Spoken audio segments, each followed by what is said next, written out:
I want to try and explain.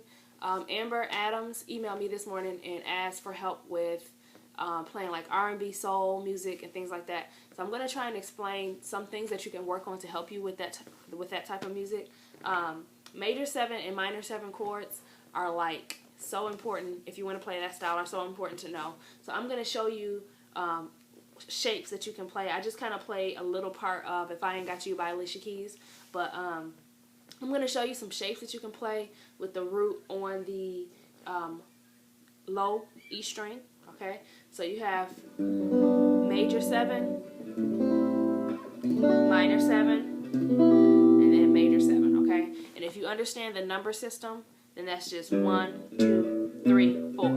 If you don't understand the number system, then don't even worry about that. But I just wanted to put that out there in case you did.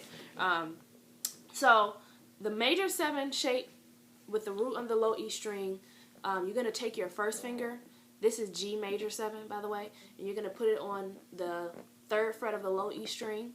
You're going to take your middle finger and put it on the 3rd fret of the B string. Take your ring finger, put it on the 4th fret of the D string, and then take your pinky and put it on the 4th fret of the G string, okay? And that's the shape for G major 7, okay?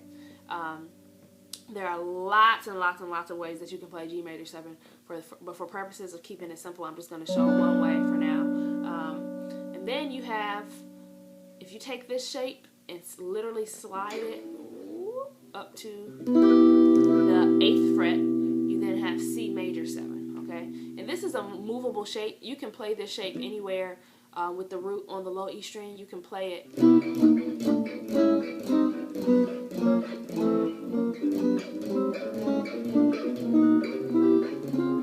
anywhere. I'm just showing that you can move it anywhere, okay? So it's very important to learn that shape because it can be very useful in any song that you're learning that uses a major 7 chord, all right? Then the next shape I'm going to teach is a minor 7 chord.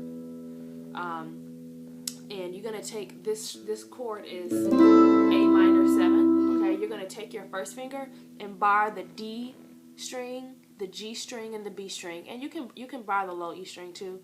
Sometimes I use it, sometimes I don't. And then I take my middle finger and reach up to grab the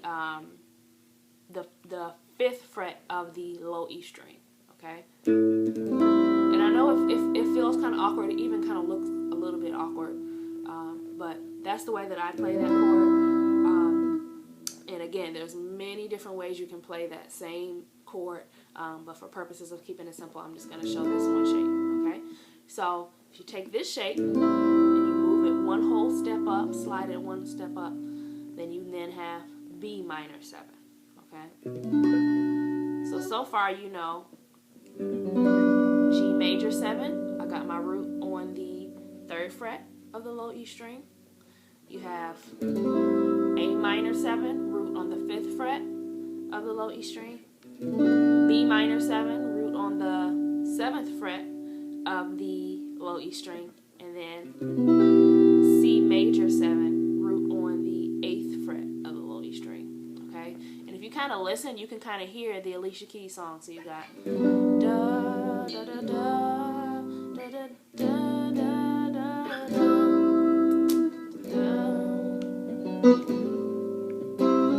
Now I'm going to go to C major 7. Okay, so as you can see, I'm just using those same chords.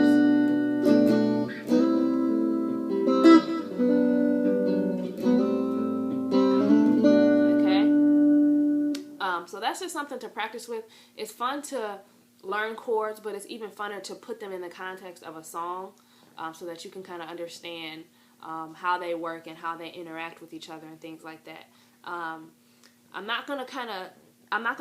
don't want to confuse you by teaching you the whole song because it's not really important right now. I can do a separate lesson for that. But I would just kind of practice going in between those chords.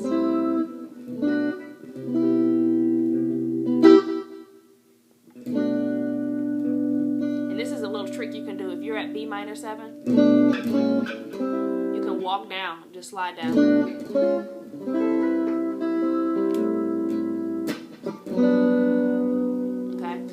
Those are just some tips for learning soul R&B songs to work on those shapes, and work on being comfortable going between them.